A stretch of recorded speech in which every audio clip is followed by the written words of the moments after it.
telling each other, बच्चों को खेलने दो, अयो. बच्चों का ध्यान रखना है. It's like खुद तो बच्चे हैं.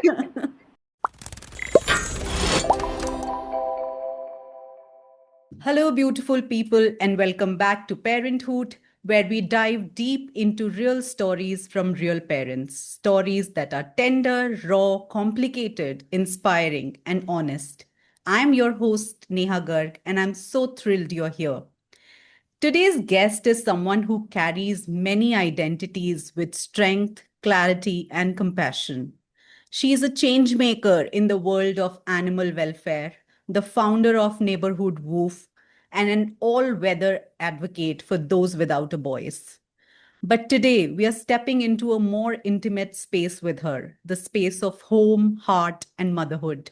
I'm talking about Ayesha Christina, a twin mom, partner to the iconic Rahul Ram, yes, of Indian Ocean fame, and someone who, in her own words, didn't think her life could change this radically again after all the energy and love she's poured into her work with animals. But the arrival of her twin daughters in 2021 proved her wrong in the most beautiful way. She speaks of parenting as a mirror, as a teacher, and at times as complete chaos, one where patience stopped being a choice and joy began to live in the tiniest everyday details.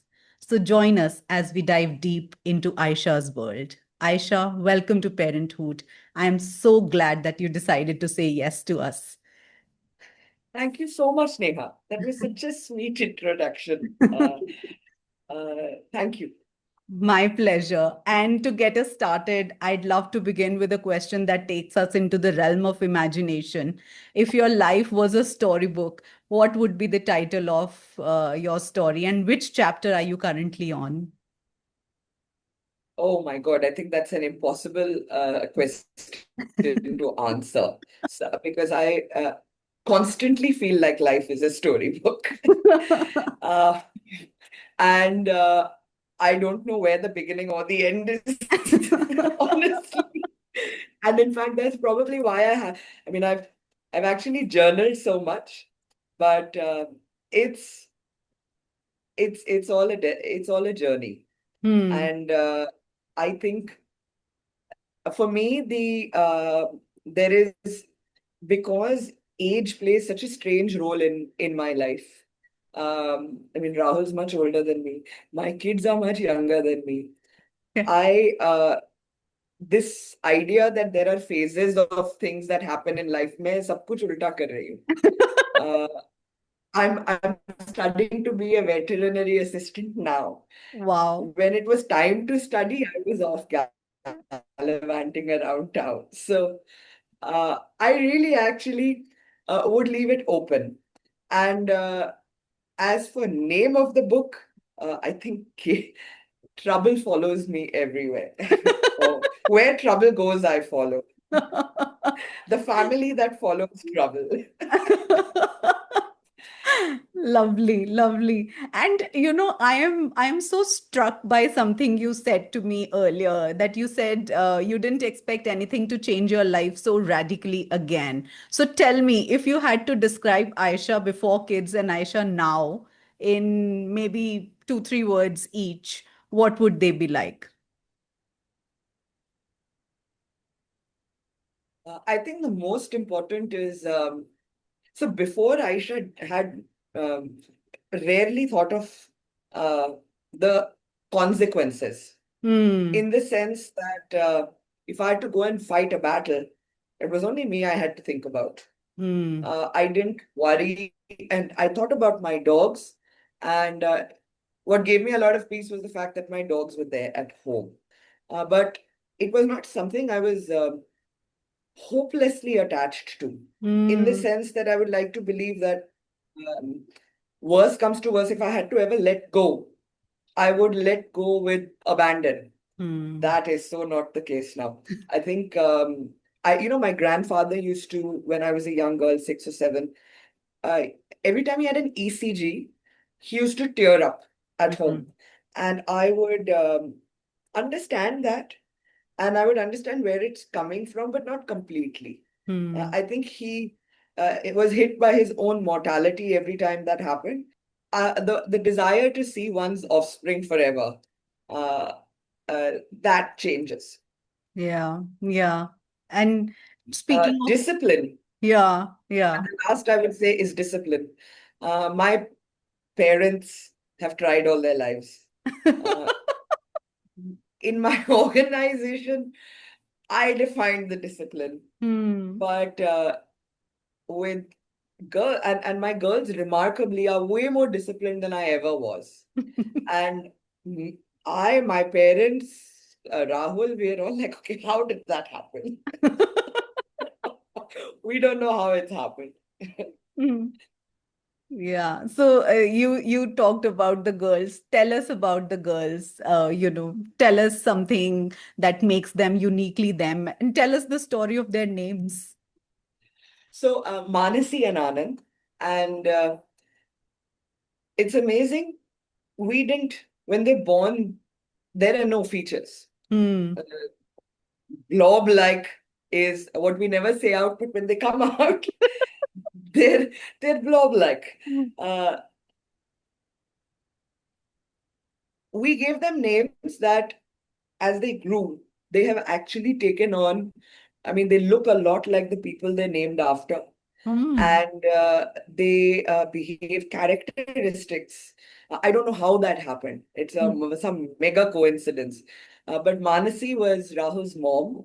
Oh, Manasi Krishna Benn. So Krishna comes from the same grandfather I just referred to, yeah. and was very close to my heart. And so Manasi Krishna, and she also Rahul's cousin's name. Also, it's a very sweet story, but Rahul's parents had a very, very, very close friend called Krishna Pishi. And in fact, Rahul's parents are not around, but Krishna Pishi is around. And Oh, my daughters have gone and met Krishna Pishi.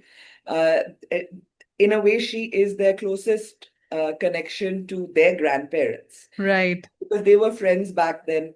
And there's a very sweet story when, in fact, Rahul's sister was born.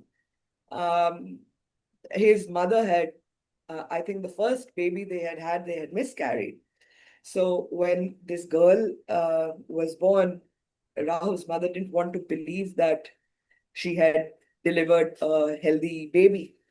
And she didn't believe the doctor, she didn't believe her husband, but she believed Krishna Pishi, Oh, who had to be called on the old landline and come down and tell her that, you have delivered a healthy baby girl and everything's okay.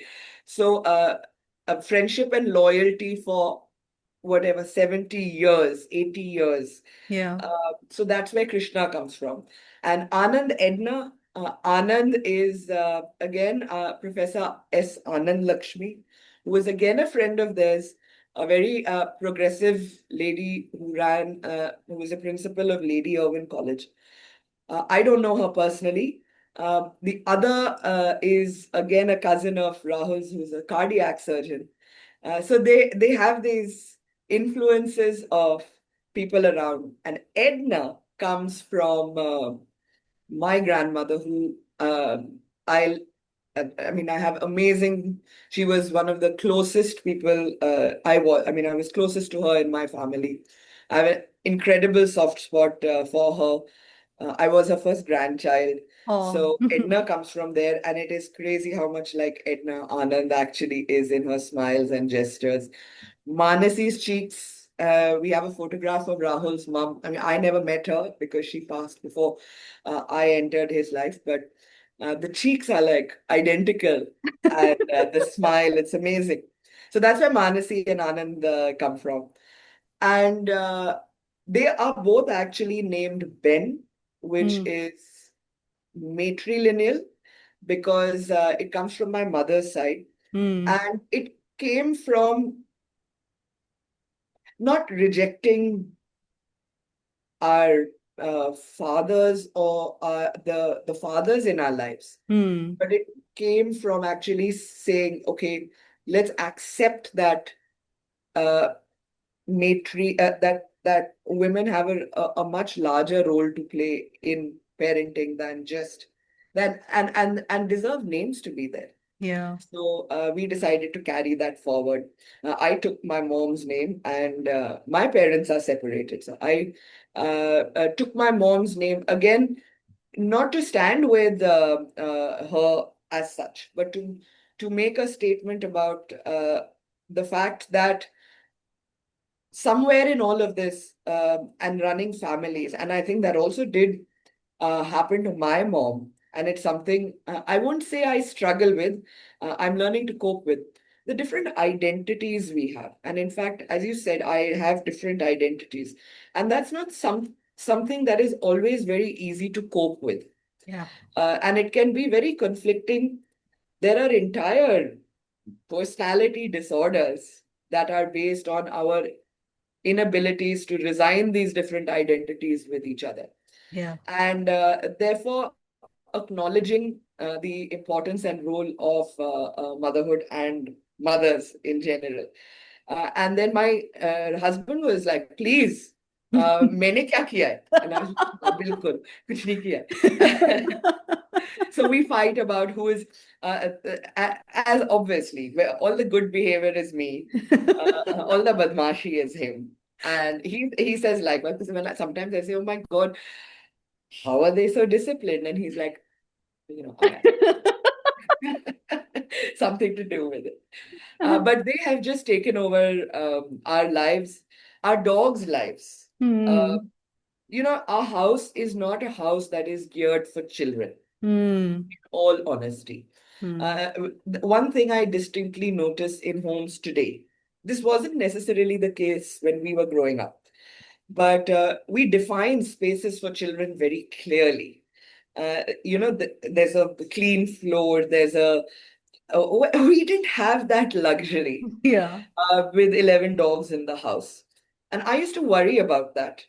But because I would worry that I'm subjecting my daughters and my offspring to the side effects of my work. My work can be very taxing also. Yeah.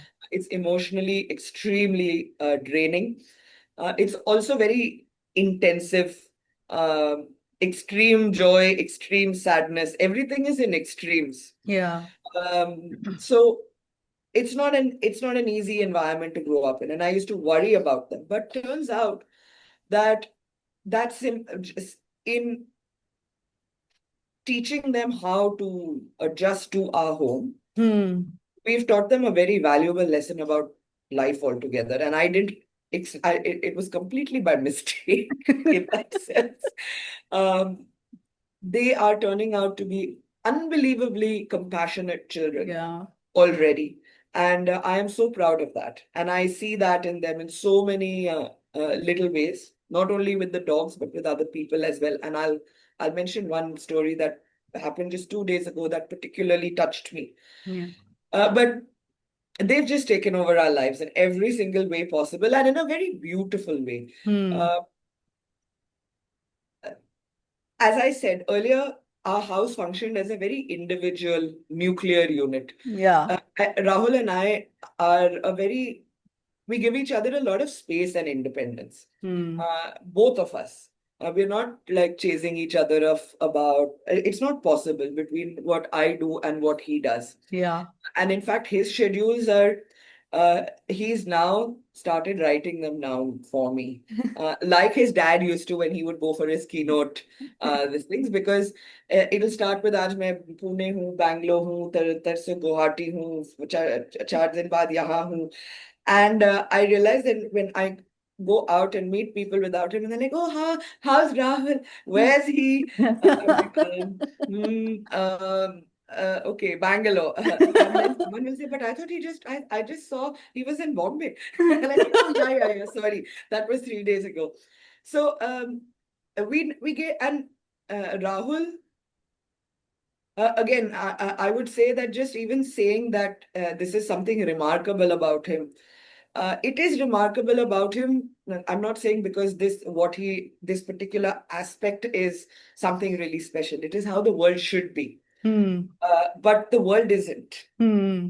And he's someone who actually in his heart, and the two people, his sister and him, the two main women in his lives. And I think you would have the person he was married to before he was married to me also say the same thing. Hmm. And just to be clear, there is no negativity there. There's a happy, and in fact, that's another remarkable thing. We're friends, we live in the same neighborhood. She perhaps hangs out with my daughters, um, and she has a very, very special, unique place in their heart as well. So she's a very strong part of the family, even though they may not still be married. And that's something that's very important to me. uh, because I mean, your relationship with somebody and somebody you say acha puri zindagi Hmm. should be larger than a contract. And Right. it would unnerve me if it was limited to a contract. Ki all this volume that we're sharing today, suppose it doesn't exist tomorrow. Hmm. Does that mean we don't value each other as human beings? Does that mean we don't respect her? Does that mean we don't love each other? That's not true.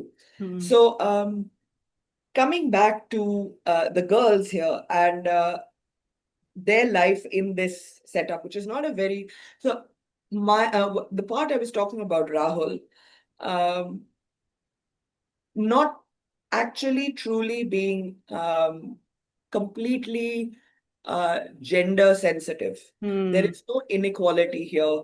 I don't, he runs the house more than I do. He's way Hmm. better because he's older than I am at running the house. Hmm. Um, when he travels and comes back out, he's like, "Oh my God, the geezer's not working. The kooda kisi ne nahi kiya." That's the kind. And I am a lot of the things that traditionally women don't do. Hmm. Mechanic ke paas jana. It's a Hmm. please. ये हमारे Hmm. बस के बात नहीं है. The outdoorsy things are Hmm. generally what I tend to take up because I'm out most of the time. Right. Again, coming back to this thing of letting people be. Hmm. One day he has called me while I've been releasing dogs at 12:30. I mean, I came back home, I had dinner, and I told him I'll be back in a few hours. This is before the kids. Hmm. And I left. I was in Budari, Ibrahimpur, in the middle of the night dropping dogs, getting lost. Fine. I'm very particular about dropping them back at exactly the right place. Yeah. It's a very, and in fact, that I'll come to that because the girls were born that way. There's a linked story there as well. But at 3:30, I finally gave up, came back home to the center because we couldn't find the addresses. And I opened the van's door so that the dogs were not cooped up in a box. And we were outside. So they were literally in cages inside, but with the door open. Yeah. Put out water for them so that they could calm down and sat down in my car right in front that was parked. And both Vipin and I, my colleague, we sat down in the front seats and we went to sleep. He was already asleep. And in fact, I remember he was like, Didi, please, aaj aap jo bhi kar lo. I can't keep my eyes open anymore. That's the kind of work that we used to do. Yeah. Note, I've not gone back home. I'm still at the center. Next morning, I wake up and I start releases again, and I lost my phone. So I couldn't say anything. I couldn't send any texts. At about 1:30 the next day, that afternoon, Afternoon. Rahul calls me on Vipin's phone and says, given that trouble follows you everywhere, you could have told me that you're not coming back in just a few hours and you're coming back at 1:30. Hmm. And that comes from safety. That comes from, I was worried about you. You are known to call me from a police station saying, I have a goat in the car, and I'm here getting beaten up. And so call me and tell me that, and it has happened to him. Yeah. Poor man has gotten to a flight and heard your wife is getting beaten up in the next neighborhood. What do Hmm. we do? And he's like, I'm boarding a flight. What do I do? So I could understand his mind, but the and therefore I can also understand why an element of patriarchy is protectiveness. Yeah. And women need protection. And they do. They do because the world is unfair in so many different ways. And now I'm becoming even more aware of this as I'm raising two daughters. Yeah. And it's a whole different challenge teaching them to be able to look after themselves.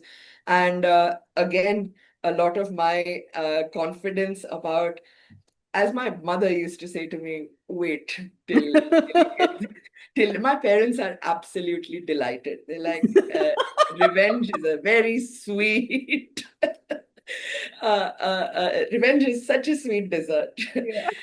Anyway, so I understand that fear now, Yeah. that is related to that. So, given all the fact that our everyday lives are not the normal things, Anand and Manasi have their ability to embrace that, grow along with it, and the personalities they are turning into, which we didn't see, we didn't foresee it, is really remarkable. They're intelligent, extremely funny. Um, they tell us what to do. They've got totally got my, Yeah. so I like to say that Anand has the I don't care about what. Okay, I've heard you, but you know, uh, the rebellious side of me that will listen to you, but still go ahead and do what you want to, what she wants to. And Manasi is the organized, everything needs to be a certain way side of me. Both have got their father's remarkable wit and intelligence, I think. Uh, we talk to them a lot. We don't baby talk. Yeah. So that's actually made them be able to express themselves much better. Mm. They form very clean, articulate sentences for Yeah. their age. They're able to, and I have been stressing a lot on being able to talk about feelings and being Mm. able to express feelings. I realize no one actually teaches you to do that. And no one actually teaches you what to do with your feelings. Right. Okay, you're feeling sad, yes, talk about it. You're feeling angry, yes, talk about it. I'm someone who doesn't know what to do with my anger. So it comes out in horrible ways and I resent it. And I've become more conscious of it for the first time, I think, because of becoming a mother. I don't want them to see it. I don't want them to face, I don't want them to feel as angry and helpless as I do when I'm angry. Yeah. So I've been desperately trying to teach them how to cope with that anger. And Mm. what do you do when you're sad? And I realize children are so much easier and sponge-like than when you're adults. Because when you're adults, you've experienced those things so many times and you've gone through those things so many times that they've kind of you've become set in your ways. Yeah. Like that plaster that dentists use to set your teeth. Yeah. They're just sat down, and it's very difficult to kind of move them around after. So, two instances about this that would also reflect on what is unique about these kids, which is the question you asked me. Uh, they actually, I've been told, Mama, you must not shout at us. You must tell us when you are upset. I'm having my language repeated right back at me. We had a dog called Tintin who came from Okla because a friend of mine reported that she had issues with she had an autoimmune disease that caused injuries on her ear and her uh, skin issues, and they looked like burns. So she came. She was treated by us. We kind of fed her and pumped her up a little bit, or spayed her, vaccinated her, and then when we went to the center because she was a really small immunocompromised dog, we said, okay, let her not be in the kennels all the time. The Mm. girls come with me to the center often enough. Yeah. Again, another remarkable thing. Imagine two toddlers with 60 dogs that are higher than them and Yeah. casually walking around. Hi, Sanjay. Hi, Phoenix. Very kind of uh, comfortable around them. And this dog went up to Manasi, and Manasi said, "Oh, what a sweet dog." Again, she's picked up all our language. She understood that this dog needs comfort. The dog understood Manasi's petting and so on, and really attached to her. And I brought, after Tintin recovered from her incisions, I brought her home to take her to let her gain a little more strength, observe her myself before dropping her back home. And Tintin, of course, blended into the family like she's always been here. And we have a little Habibi who is also with us right now, who is actually now Anand and Mansi's sibling because they're roughly the same Wow. age. And so and they for them, Habibi is the first baby in the house. So Oh. they think they are looking after Habibi. All their veterinary practice and imaginary vet games happen on poor Habibi. Actually loves every bit of it. But we drop Tintin. I prepare them for when something is happening. Baba is going out, he's going in the aeroplane, or mom's not going to be here. So I said Tintin is now going to go back home. And the next day, I told them I'll take you with me when we Hmm. drop Tintin home. It's not easy. I have still, the fact that my house has 11 dogs should tell you that I have not learned how to let go Yeah. as well. So I took them with me. I said, here I'm going to start early because Rahul's hair is growing whiter by the day, saying, okay, if this is the rate of intake, where are we going to be? And now there's three of you to reckon with, not one. So we dropped her, and Tintin had, much to all our surprise, a remarkable. I wasn't surprised because I've done this literally, and this is not an imaginary number, more than 21,000 times. Wow. Gone out and released dogs out on the street. And they are so happy Hmm. when they go back to their original locations. And there's like this victory lap where they go and the males will usually go and pee on every corner that they're Yeah. used to reestablish. And this Tintin went and greeted all her friends, dogs, humans, chaiwala, vendors. Yeah. So they actually watched this, and I could see very mixed, like they love the joy and they're like, oh, and Anand, they're very expressive, and you know how children, they use great. So to continue with so Tintin, Manasi, with the tears brimming just at the lids as you're Ayo. used to, says, Mama, but I like Tintin. And Mhm. of course, I was all set with my response about how Tintin is at home, and I was going to start my mothering. And my other daughter chimed in and says, Manasi, I know you like Tintin. I like Tintin also. But see, Tintin is so happy. I like Tintin to be happy. Oh. This is a 3.5-year-old kid.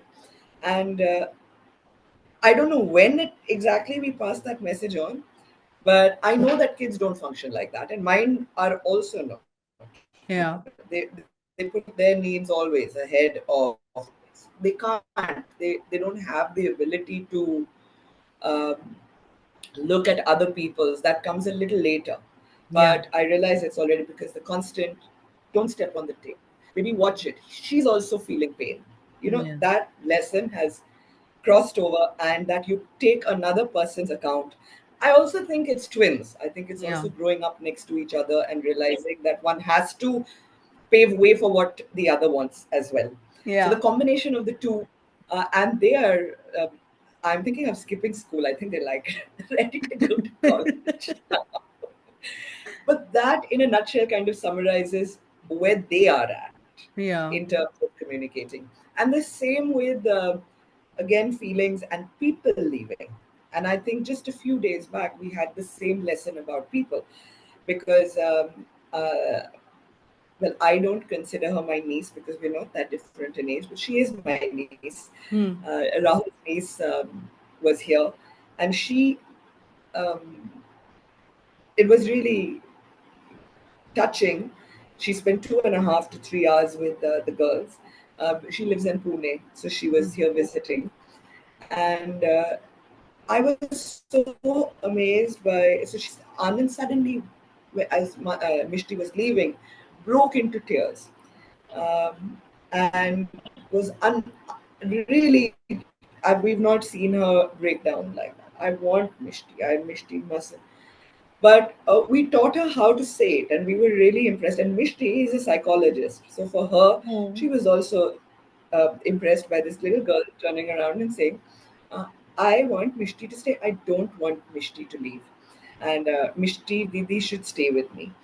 And as later that night and over the next 2 nights, in the night during story time, I explained to her that we feel sad when people leave, and sometimes we want to go with them, and when we don't know what to do, and that makes us feel like crying.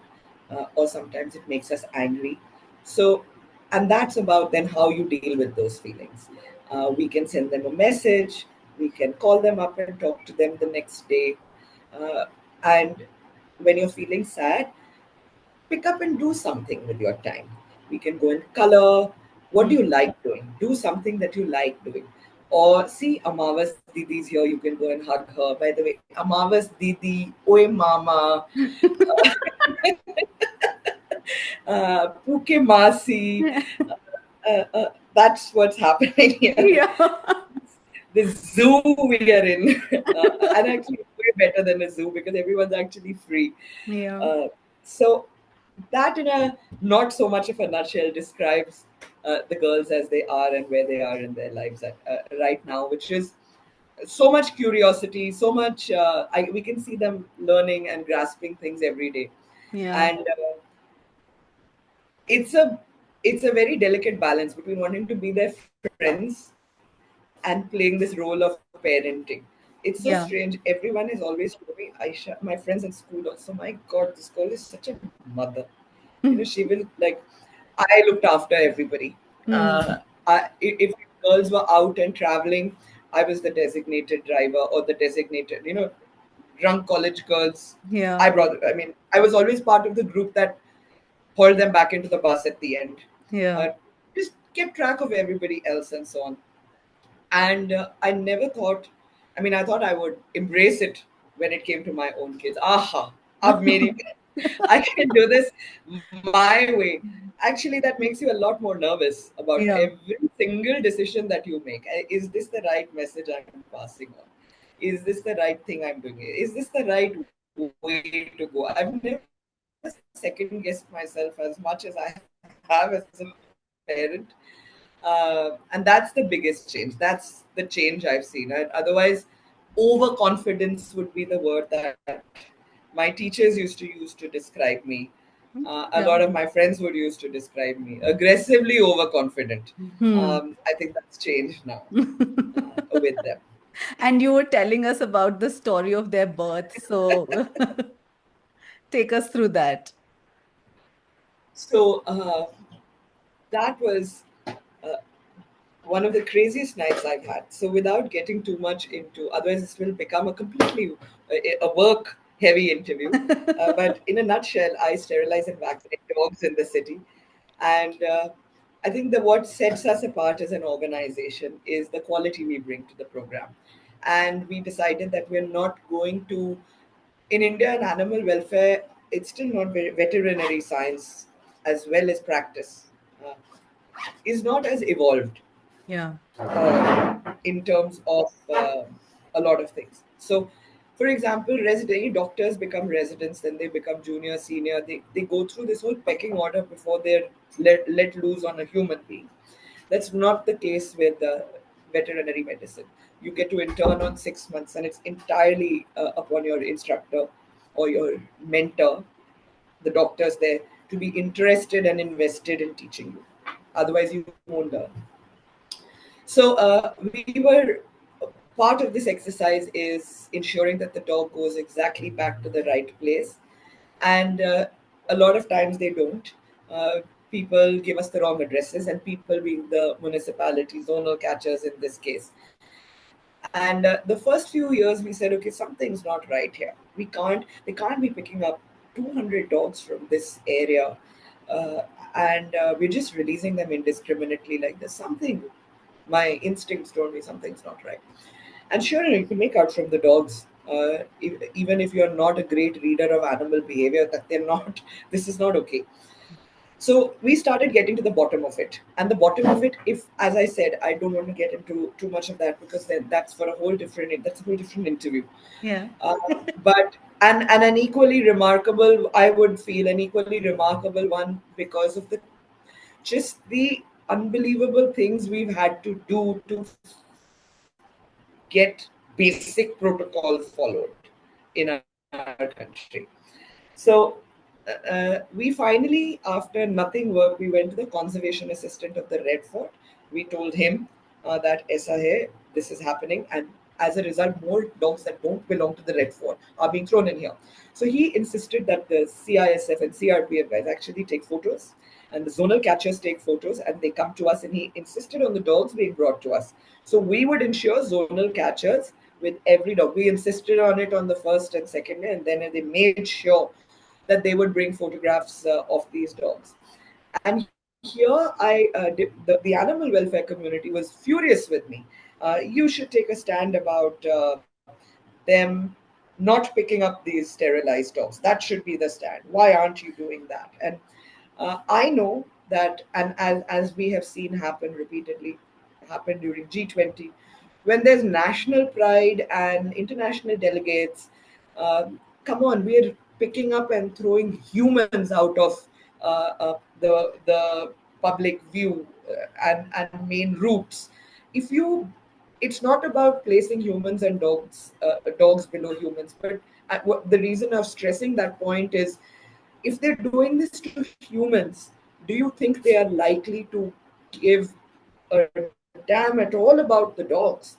So, what do you want more? Do you want Mm-hmm. to stick to your guns and let those dogs just die, because that's what happens? A lot of them die. Or would we rather say, okay, if you're going to pick them up in the least cruel way possible, and ensure that they drop back and participate personally in it? That's what I Right. could do. And that's what mattered to me, because that is what I could do to stop that relocation. Those Yeah. other people weren't there with me when I was when I was dropping those dogs back the previous times. They Yeah. don't connect with that individual dog's misery the way I do. So I said, I'm going to do this. And that actually allowed us to drop for at least 4 years. The exercise happened beautifully with every single dog going back from where they were picked up. And we have like hours and hours of documented footage of this, which someday that book for all the little stories we saw there. A Viklang human and a Viklang dog at the Red Fort, both equally homeless, both equally crippled, have in the middle of this hopeless world found each other. Who Hmm. are we to separate them? And it gave me such joy to be able to reunite them. A thela wala who lets his thela be the dog's bed in the night. Yeah. So this dog gets off the van and says, "Acha, mera thela," and hops onto this cart and wagging his tail and licking his face. Those were great stories. So in the middle of this, I couldn't let go. And in 2021, with my fat belly, which is with twins, in my they were supposed to be born on 22nd September, which is Rahul's birthday, incidentally. They came on 17th August. So 16th night we start, 15th night we start releasing dogs. 16th night we start releasing dogs. And on the 15th night incident, I was at the police station because someone had been violent with a dog. And a 8-month-old pregnant woman at a police station is sends most policemen into, we don't know what to do with this. But and we were there to complain about a dog being beaten up. The eye had popped out. So it was not a small thing. And I did it because it was next door to our neighbor. And I wanted to send a message across that it's not acceptable. And there is a human being beaten on his soles because I think he was drugged, or he was a druggie that was not making sense. And the police thought that somehow if they beat him, he'll make beat sense out of him. And they were whacking him. And this gentleman looked at me and my big stomach, and he looked at the gentleman at the reception, and he's like, "Why is she standing here?" And then when that gentleman said about a dog, he just lost his thing. He's like, "Get her out of my station right now." And I said, "Well, it's not your station. Where would you expect me to come with a complaint?" And I've come here. I mean, I read in the papers, and I'm standing there with 20 people staring at us, then telling him that I read in the papers today morning about brutality in police stations. The judge, the CGI, actually made a comment about this, and about police brutality and how violent Delhi police is. And I'm getting to see it here firsthand in action. I've come here to complain to you about violence against a creature, and this is what I see in your station. So sputtering and furious, he looked at that guy and he said, "Just take her complaint and send her away." So we did get that complaint taken in, and we actually did resolve it pretty quickly. We made that gentleman come and work at our center for 5 days. That was Wow. our because sending him into a system that is not going to act. I mean, people haven't been booked for beating me, 70 people who've beaten me. I have very little faith left in our judicial system. There is a lot of faith in it Hmm.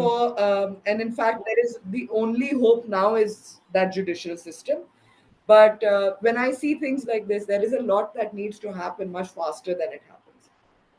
So, with this background, the next day and after this night, one eventful night, next day we go releasing dogs.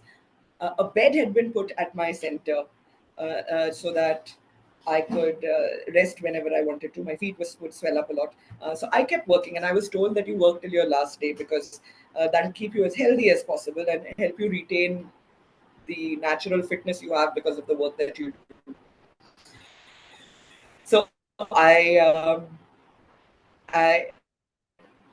it's about 11:30 at night, and we finished one round of releases, and we're off for the second. My team gently came and said, "Didi, khana kha le?" I said, "Oh, bhul, हाँ खा लेते." So we decided to order khana, and we were eating khana between. So I went to lie down, and suddenly I felt this strange plug, um, and I didn't expect that. I unfortunately did not read about what exactly happens at that moment of water breaking. I did everything else, but what I'm supposed to feel when my water actually breaks. So I felt this strange plug, and then I look and I can feel my pants are a little wet. So I asked Vipin to go and get me some gauze and sterile gauze from the center. And by the time that gauze came, my pants were completely drenched. So I called Rahul, and he's sleeping at home. And I say, "Okay, my pants are completely drenched." And he's like, "Oh, God." Like, trust you to always, like, in the middle of this. So then I asked him, "So tell me, so this is water breaking?" And he's like, "Yes." Good. Ask the boys to take it to the hospital. I'll see you there. Then I said, "But tell me, what exactly is that water?" So he was like, "Woman, what are you doing? What did you read? What have you been reading all this while?" No, I'm asking because I want to understand how much time I have. And he's like, "Why?" I said, "Because मैं ये वाले round भी करके आ जाती हूँ ना एक और because after this I'm out of action." He's like, "You shut up and get to the hospital." So we reached the. I said, "Okay." So I step out, and in the meantime, Vipin, who is my colleague, was immediately told me, had been trained by Rahul's sister. You call me immediately when this happens, and she had explained the process to him instead of me. So he understood what was supposed to happen and was all set to take me to the hospital and getting ready. And I step out of the station with my belly and my pants wet. And who do I encounter again but that famous Delhi police, this time on motorcycles. And young constable, beat constable clearly. And I always joke, clearly they became constables yesterday because their uniforms are all neat and clean as opposed to the worn down. And the gentleman behind him was, of course, the older, pot-bellied, your caricature of a middle-aged police officer. And the guy in front, क्या कर रही है यहाँ पे? And I think that is when the all my mixed feelings and everything, my that was the transition between old and new. I I was like बच्चे दे रही हूँ. And इनको बोलूं कि सही करेक्ट अप्रोप्रिएट टाइम जब लड़कियों को बाहर होना चाहिए तब आए. So the guy behind him, of course, immediately was like, "Nee, nee, madam, sorry." I said, "You should be asking me if I need help, not what I am doing here at 12:30 in the night outside my own center." So anyway, that is how Anand and Manasi came into this world.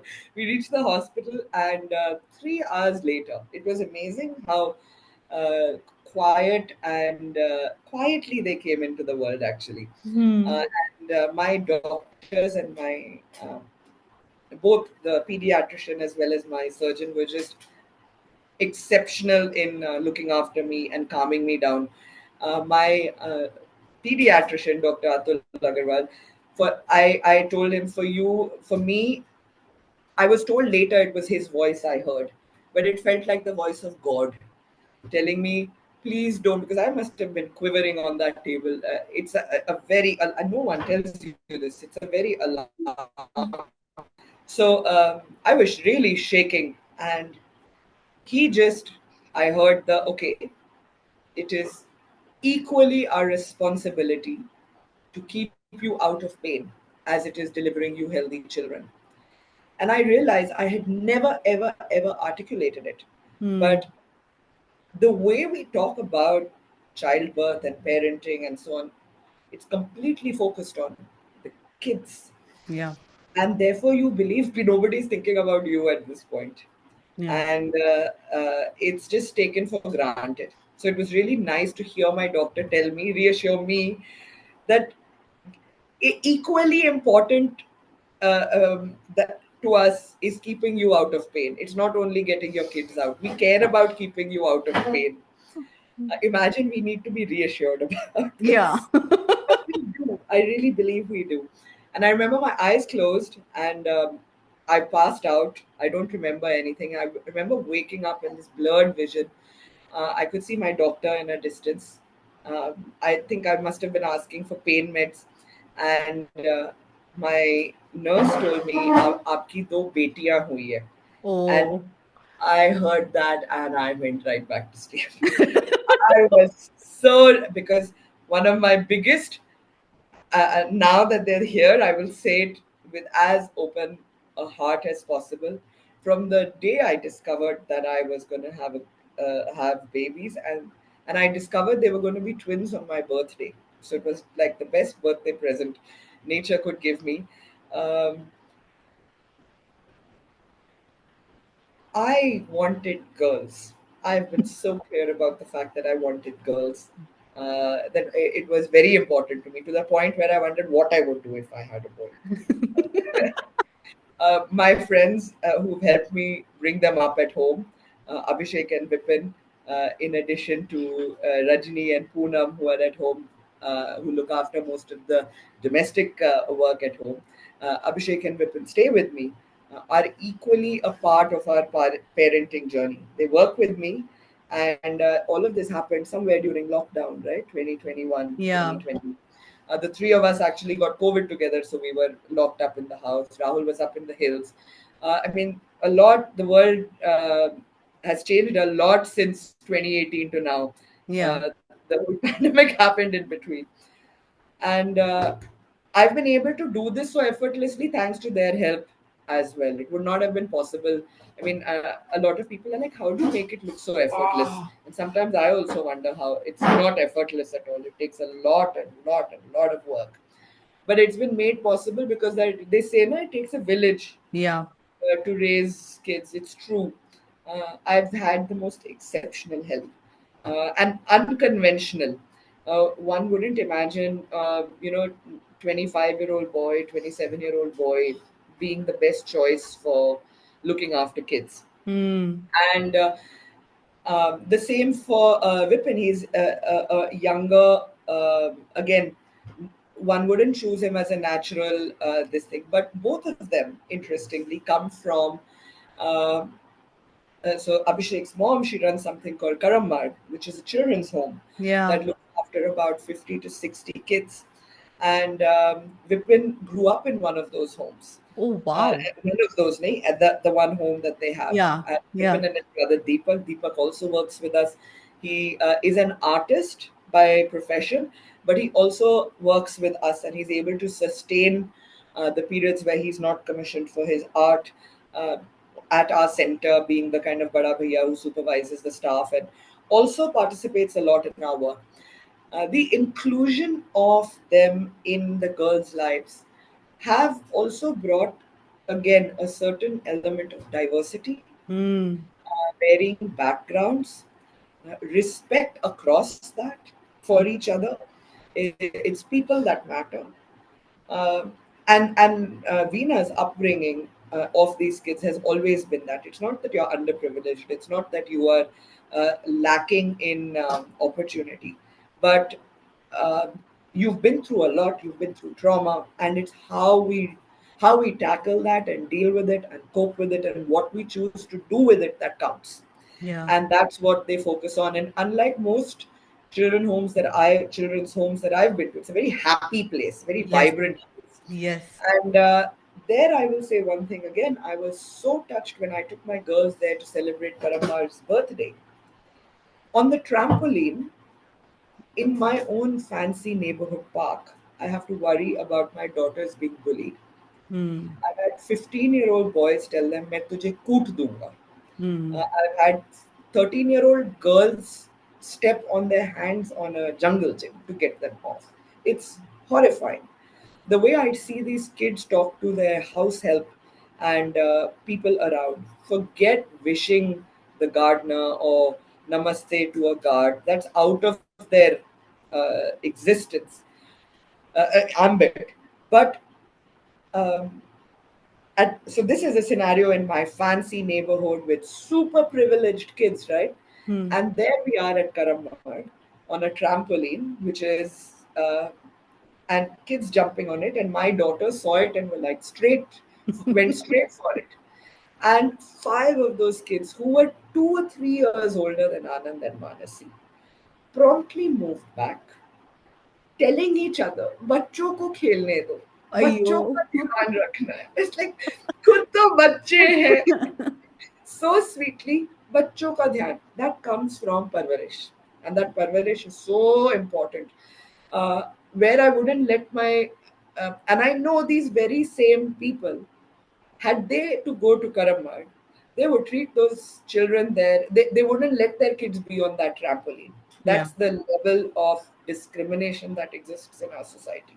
They would not consider it fit for their kids. But I look at that upbringing, and so therefore, I try my best, and I'm so grateful that I have personalities that have grown up from here, Yeah. influenced these kids. Manasi has picked up her art from Deepak. She's got Hmm. his that constant engagement with. She can paint for an entire hour. In Wow. fact, we got a little alarmed the other day because her teacher called me in the middle of the day and said, okay, she's wet herself actually because she's painting. And we thought, okay, is this an attention thing? And we both have been connecting with her, and we realized actually it was just not. She was just so Engrossed. engrossed in her painting that and we try to minimize the change in routine instead of Hmm. panic around Hmm. that event. So I didn't go and bring her back early. We sent a change of clothes to school itself. The school has wonderful didis and so on, so they dealt with that. But it was incredible to see her just be so engrossed in something. So to see that influence about uh, we are to think about other people, Yeah. that message reinforced Yeah. uh, is a wonderful influence on their lives and makes all the difference to raising kids in a city. Yeah, beautiful, beautiful. And Aisha, you've talked so much about your kids. Now I want to talk about you a little bit, with these twin girls, a home full of dogs, and your leadership role in animal welfare. You have a lot going on. How do you carve out space for yourself amidst all this? Is me time even a concept you relate to anymore? Actually, yes, it's Hmm. become very important to me, Hmm. and it's become important to me because there is so less of it. Hmm. Earlier, I sit back. I went to the D school the other day in the Delhi University, and I saw all these young. I haven't connected with the fact that I'm 38 yet. In my head, I'm much younger than I am. Yeah.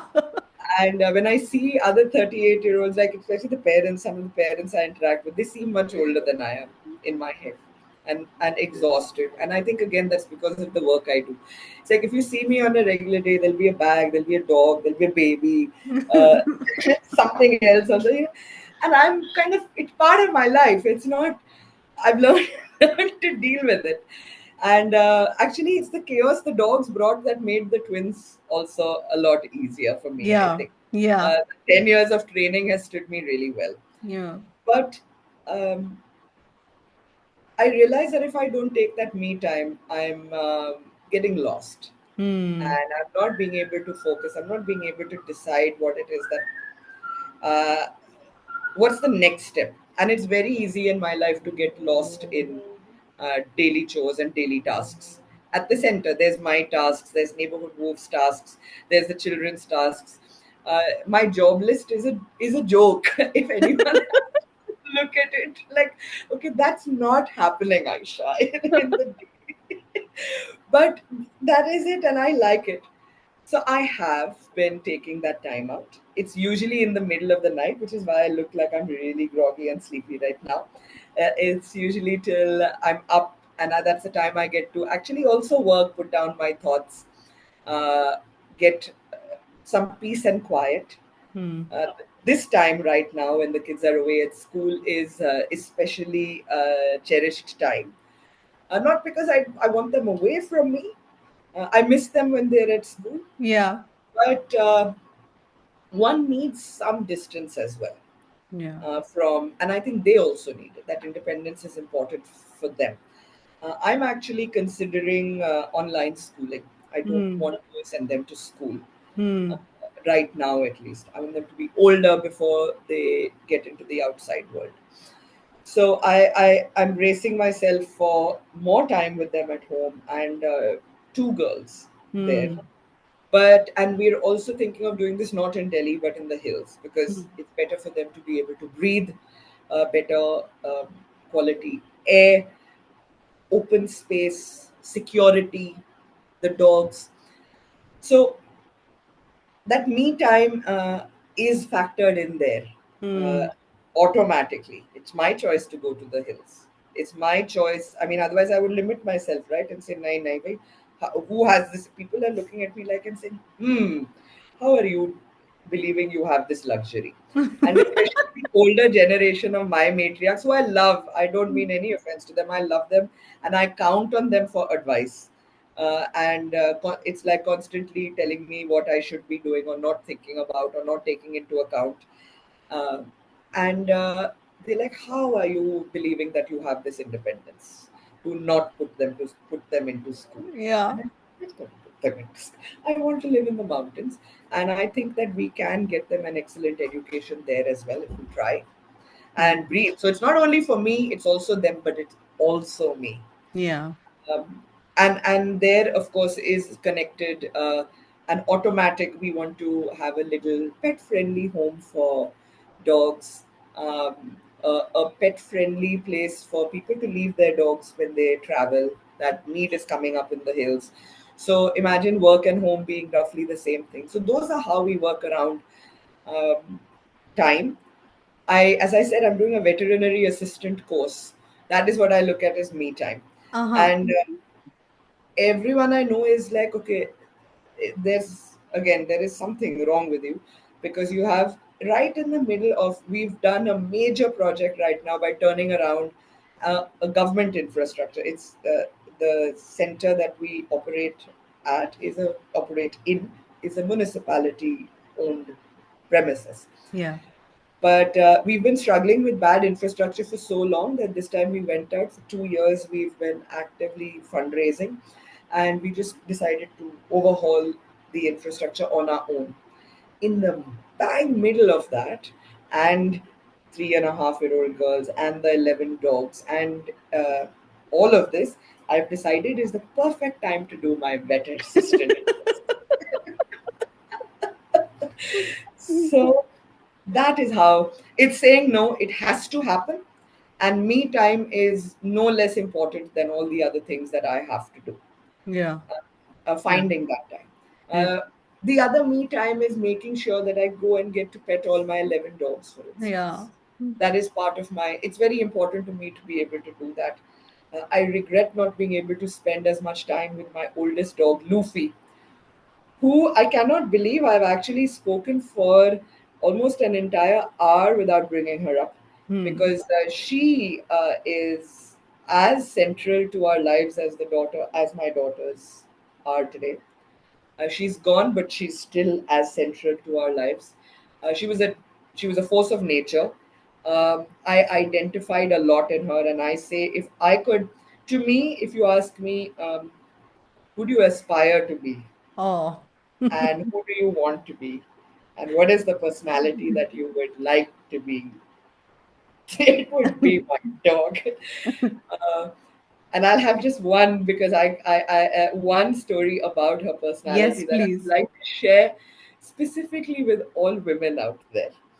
So we were in uh, Ladakh, up in Pangong, and Somoriri, the second highest altitude lake, but actually the highest altitude lake that is completely in India. Hmm. Everyone's excited more about Pangong because of its size and so on, but this one is actually the highest altitude lake in that is completely in India. So we are up at some crazy 12,000 feet, and Lufi is with us, and she has suddenly gone off and disappeared off the cliff. And we're on a cliff, and it's a good like 30 feet drop or perhaps more to this gorgeous, extremely intimidating uh, blue lake in the middle of that expanse, right? And I'm panicking. A young parent, Yeah. imagine newborn parent, young parent, saying, "Oh my God, you can't let her out of your sight." Remembering all the stories I've been told, don't let your dogs out of your sight. How can you let her out of your sight? And my husband and Rahul is, let her. Why have you brought her here? You don't want her to enjoy herself. Let her be. So they both these, and she, madam, disappeared for about half an hour and sniffed around. We are running around searching, and it's what was unnerving is it's this really vast. You can see the other end of the lake. So why Hmm. can't I see my dog? And Hmm. I was convinced she was at the bottom of Somariri by the end of it, and I was in tears. And it's going to start the car and move. At which point, it's the car, casually with the tip of the tail wagging. And she came back, huh? What are you guys so hustled about? And then we were walking off. There's a huge herd of sheep that were walking by, bhedus as they're called there. And behind them came this massive, almost four times the size of Lufi, this shepherd's dog. Incidentally, Lufi is a term coined by Ashim, who was in Rahul's band, who died years ago, which was lustful Sufi, a Oh. Sufi who couldn't let go of her lust. So uh, he was so right, as we discovered, because she saw this dog, and like her mother, she said, I can't keep my hands off this dog.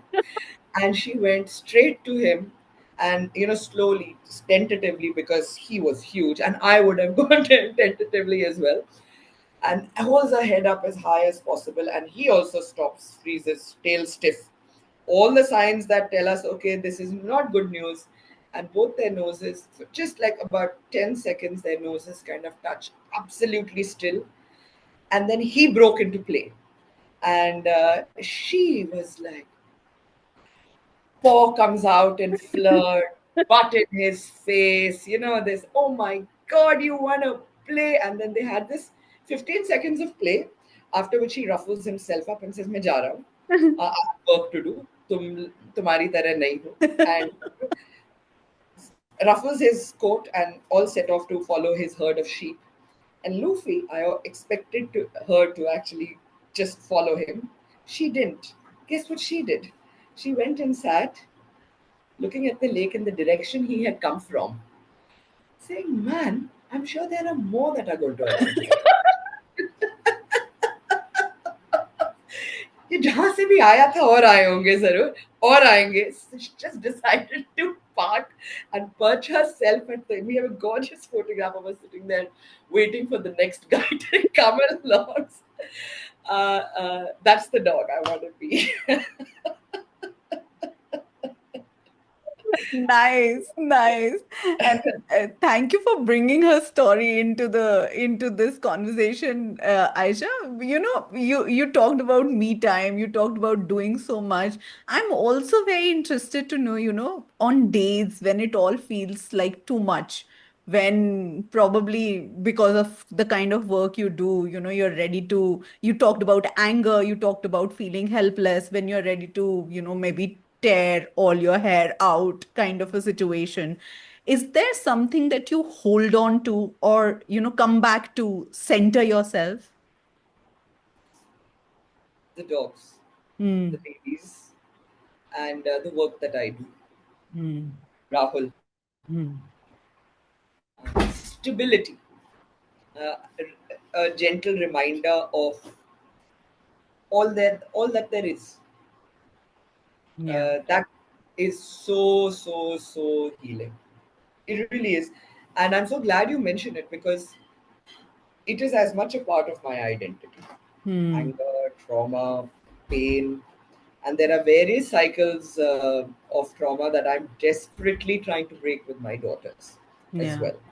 Yeah. And it's not easy to do Hmm. because you realize that all the things that you don't that were done to you that you may not necessarily want to carry forward, Yeah.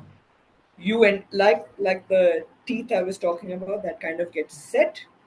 You have to, there are some aspects where you have to really step back and tell yourself no, no, this is Hmm. not okay, this is not how it works.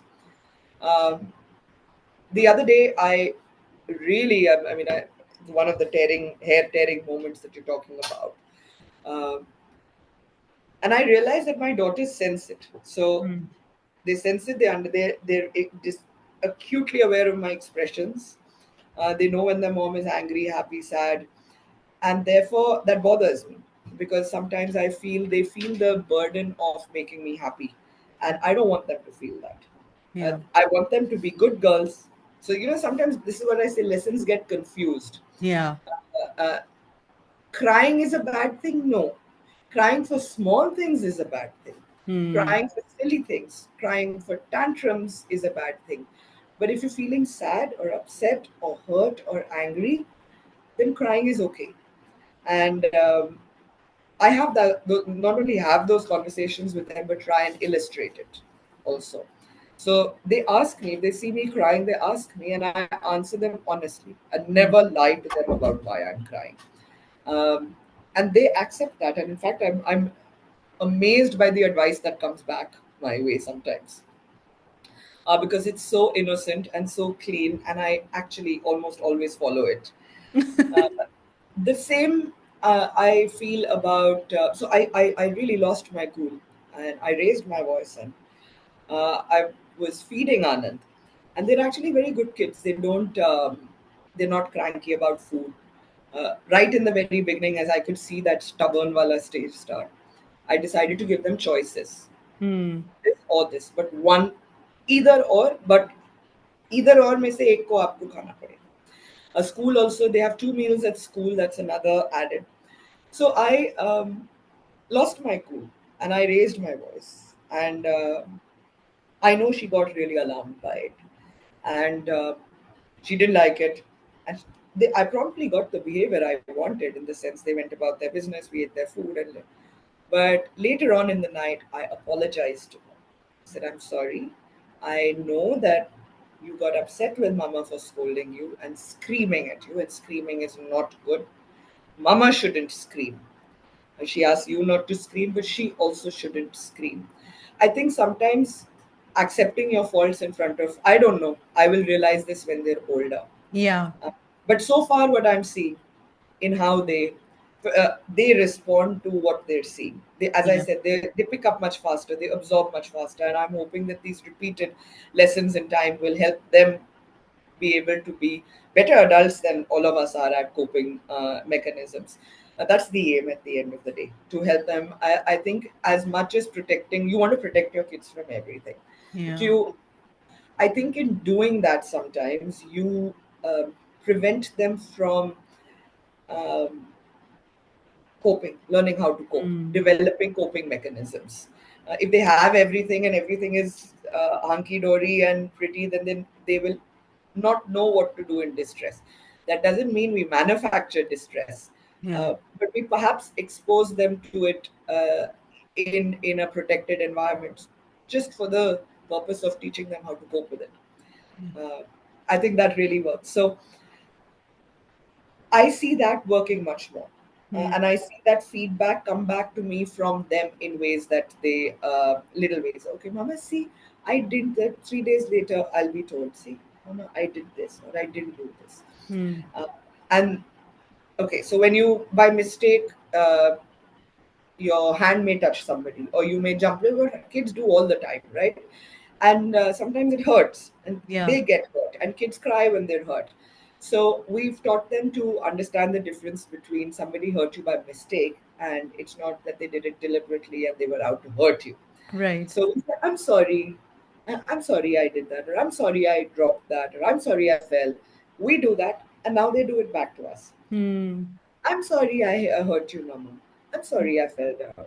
Hmm. So, illustrating behavior. And on that note, I'd say one thing: friendship. Hmm.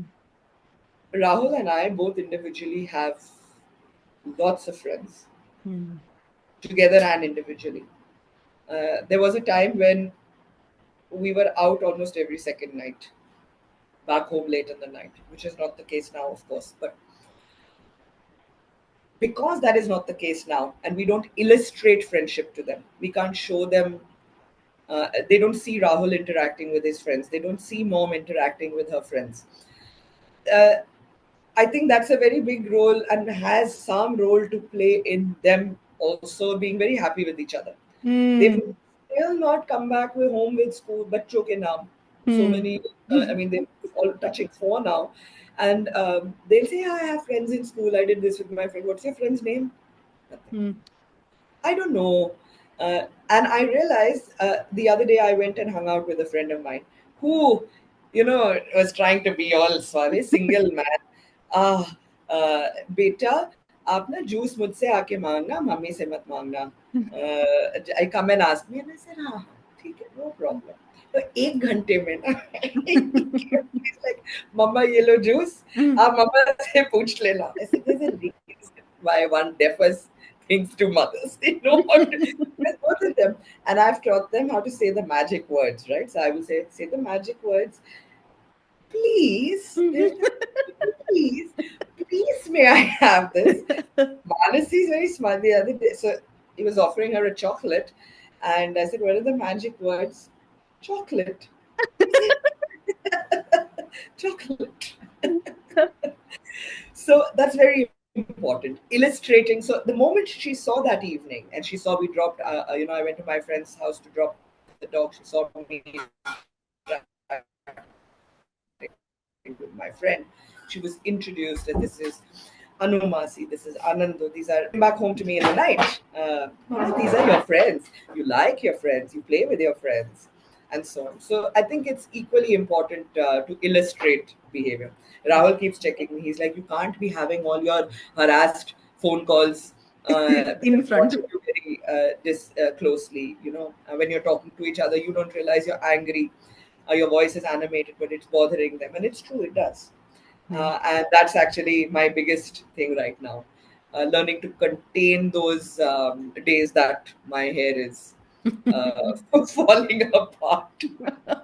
So, on that note, is there a version of you that only comes out in front of the children, or only the children get to see? Is there a part of you, personality wise, or identity wise?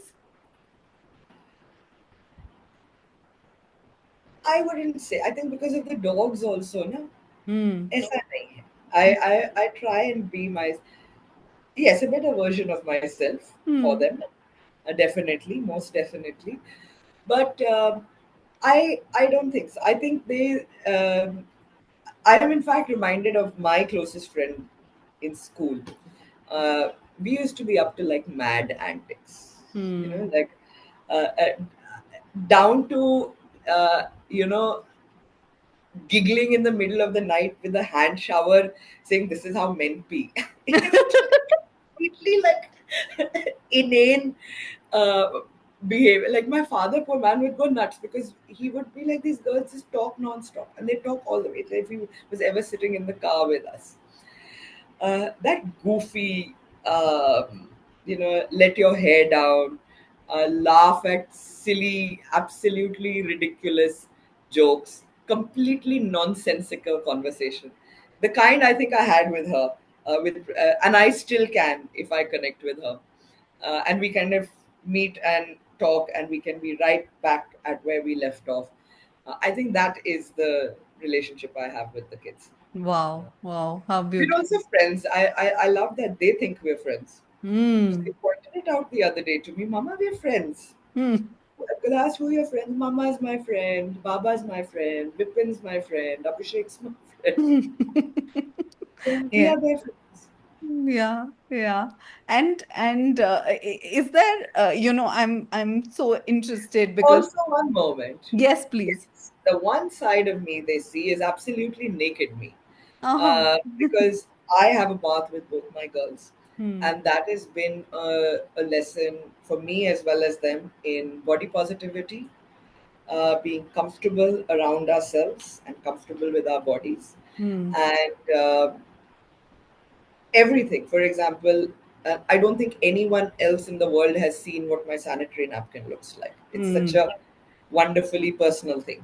By Hmm. the way, both the girls now talk about period. They don't talk that would be wrong. They don't talk about periods, but they understand that women wear diapers every now and then Hmm. that have blood in them because they saw Hmm. the blood and they said, "Mama, are you hurt?" And I Hmm. said, "No." And I tried no alarm in the voice, no, Yeah. freaking out, and just very casually said, "This happens to girls. It'll happen to you when you grow up, and mom will teach you what to do then."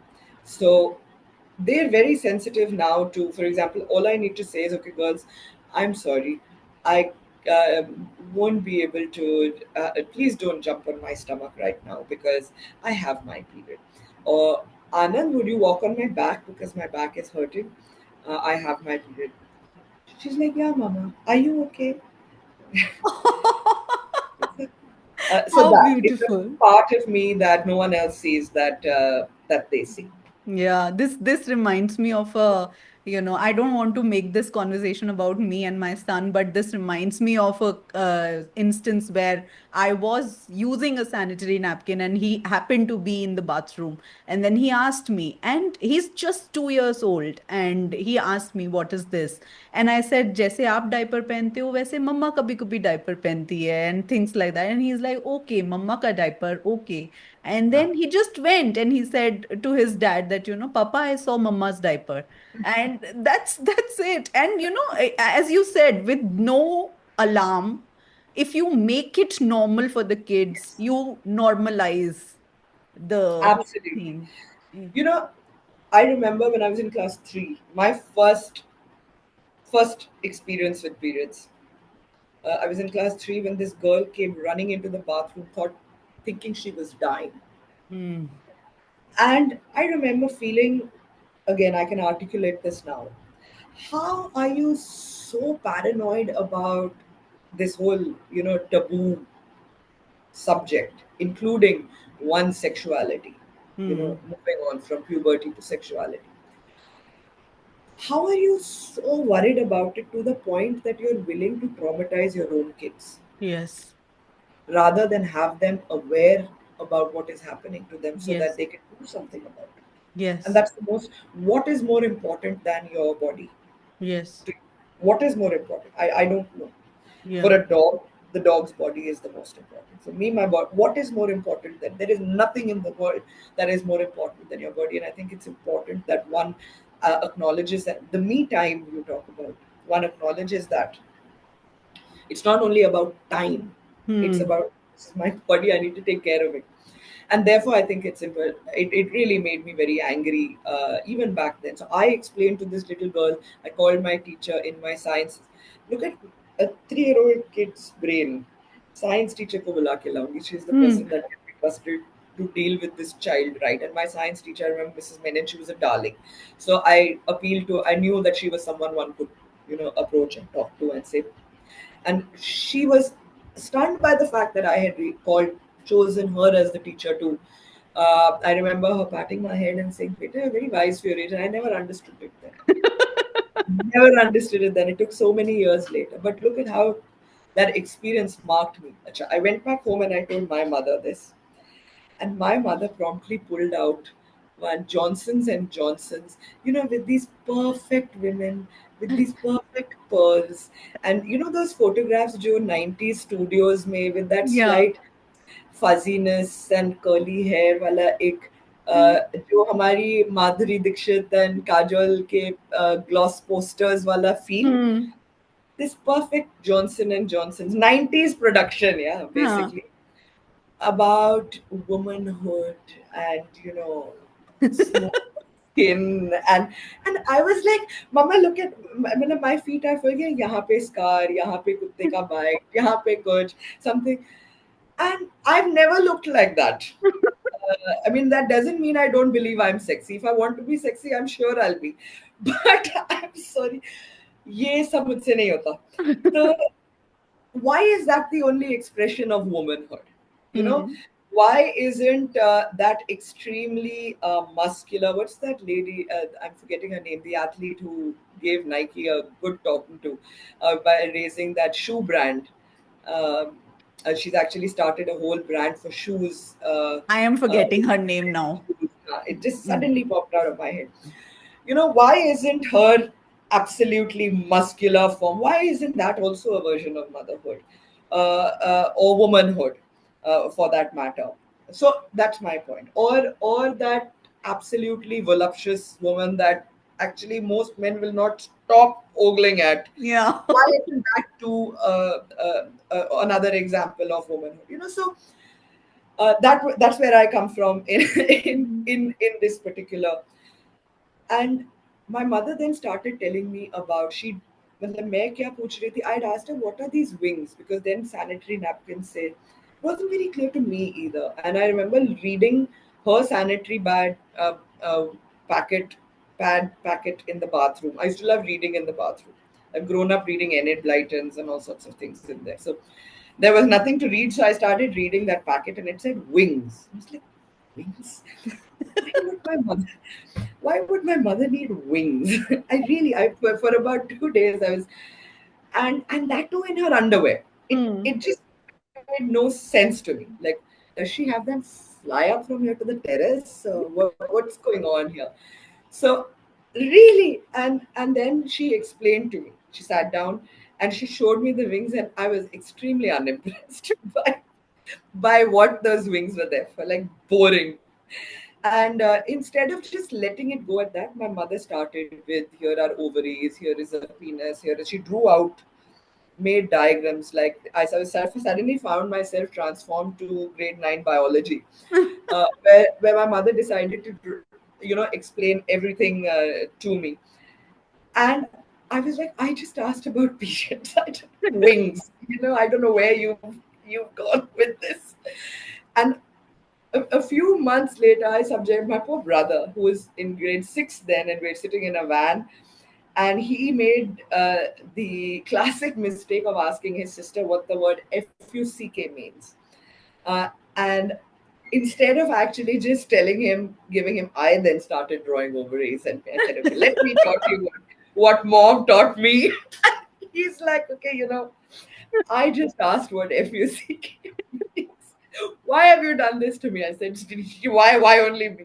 You deserve it too. But I think it is very important because I see a lot of us struggle Yeah. with images and body positivity, especially in this extremely nasty consumerist society. Yeah. And, talking about, naming the body parts and all of that. And I'm just Absolutely. amazed how even older children, like they are so freaked out by, their own body, their own. I mean, I was freaked out by my own body for a Absolutely. very, very long time. I And, used to wear my dad's shirts because I didn't like that gaze. hmm, And if you, the time at which you start brimming with sexuality and you like that gaze, you're told it's all wrong. yeah, It's very strange how we choose to embrace. I mean, you have all these urges. You are told you're not supposed to act on these urges. Then yeah, what do you do with them? yeah, We don't want to talk about this. But then if kids go and do something with them, then you go and beat them and lock them up, and so I it's something I feel very, very strongly about. And I think like I think I've ticked off कि अच्छा diaper phase हो गया, Hmm. सुसु potty वाला phase हो गया, they're toilet trained now. Ab we're almost out of the milk phase, which is they're on their milk in the morning. I'm moving them from bottle to glass. Now there's the having your bath on your own. So then this is the phase this to me is the most important one to crack. Hmm. If I crack it well, I believe that I at least have two girls who can look after themselves in the face Yeah. of a. Beautiful, beautiful. And we are coming to an end for our conversation. So tell me, Aisha, last question for you. If you could leave our listeners with one insight, one advice, or one piece of truth that you stand by in your parenting journey, what would that be and why? I think communication, Hmm. keeping lines of communication open, Hmm. no matter what it is. I am not one for advice because, as I said, I'm constantly second guessing everything I'm doing. But I think communication. You can work through anything in the world with any adults or children with communication. And you teach them to be able to navigate everything that they will ever face in life if you learn how to communicate and communicate the right way. Right. Uh, I think that's the most important thing. And I think that's the one we miss. Yeah. Uh, the other thing I would say is don't beat yourselves up. I think we beat ourselves up a lot all the time. I don't know about other parents, but I know I certainly Yeah. do. And it's like, am I doing enough? I'm not spending enough time. I'm not. And I think the way to, again, combat that is to sometimes just accept that things are the way they are and that it's okay. I like my work. I like my work doesn't mean I'm neglecting my children. And I think Hmm. mothers face this a lot. We have the whole world telling us how we should be and what we should aspire to. You know, if you're angry and your behavior is, nobody ever checks men about their anger. Right. Nobody ever checks men about how they talk. Look at the language that you hear at bus stops or when Hmm. you're walking on the street or when you're moving around. But women are not supposed to, of course, have any of these expressions and I wouldn't want to have that. I Yeah. mean, that language absolutely vulgar. But my point is that um, we are supposed to be these perfect versions of Mamta. Hmm. Like, you know, this equation with Durga. By the way, when I got beaten up in my neighborhood and at the police station the very first time, and it's happened the second time also, the people who beat me up said ये दुर्गा का रूप है. देखो इसमें कितनी हिम्मत, हम इसको पीट रहे हैं और ये फिर भी खड़ी हो गई. काली का एक रूप है. The police, Mr. B.S. Basi, commissioner of police, told me, madam, आप आप तो दुर्गा साक्षात है. देवी हैं. So, you know, what is this? Why can I not just be a regular human being? And I Hmm. think sometimes you just need to remember that it's okay. And I can be a mother and I can still decide that I'm going to work.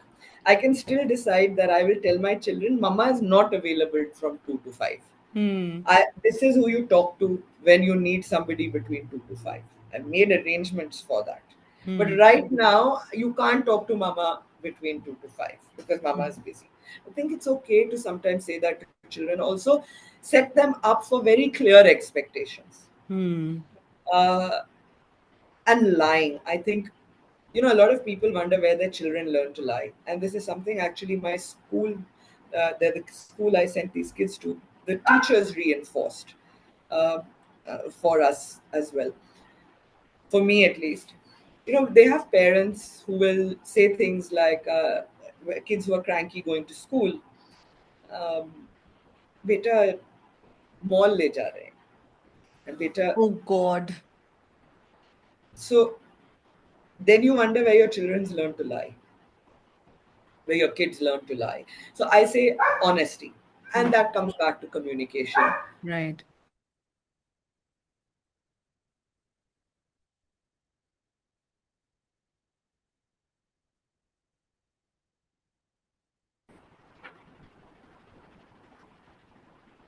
Yeah. Now it So says my internet connection is unstable. Anyway, now it's stable. Hmm. Yeah, thank you. Thank you, Aisha. Thank you so much for this conversation, for letting us peek into your world, a world filled thank with you so much.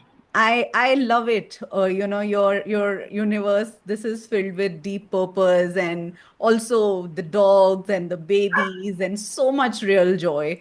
Your story makes us see the beauty in chaos. Thank you for being here. Thank you, thank you. I appreciate you saying that, because that's the, I think, the one thing I you asked me what I hold on to, Yeah. and I think it's exactly this, that at the end of the day, I quite imagine that when I'm old and frail, that's how I look at it. When I'm old and frail and not necessarily on my deathbed, Hmm. but old and frail and hopefully sitting in my mountain home with a dog curled up at my feet and assessing um, my life gone by, uh, it's going to be a like Kalu, Sheru, Tuntun, Raf, Oi, Lufi, Nisha, Raja. I mean, like hundreds and hundreds of dogs, I think, by the end of it, who all have, I mean, in that hundreds, for a moment, don't forget that, like, for me, each of them has a unique story, and I remember it, and people are like, how do you remember? And that's it. They're lives to me. Like how you Yeah. remember the hundreds of people that you meet, I remember them. The dogs, I know. That's how it is. That's what I hold on to. That I think at the end of it, I believe that it's with all the chaos and madness and trauma and joy and everything all mixed into one, like one nice, mazedar, um, khatta, meetha, bhelpuri chaat. It will be something that I will savor at the end of it all. And that's what I Beautiful. actually hold on to. Thank Beautiful. you so much for inviting me. I felt really nice talking about this part of my life, because usually it's always about the animals and a very different side and identity of me. I loved actually talking about my kids and how we actually make this chaos work. Thank you. Thank you so much. And to our listeners, thank you for tuning into Parenthood. If today's episode moved you, made you laugh, or made you feel a little more seen, please share it with a fellow parent. Leave us a review and don't forget to subscribe. This is Neha Garg signing off. Until next time, take care of yourselves and each other. Bye bye.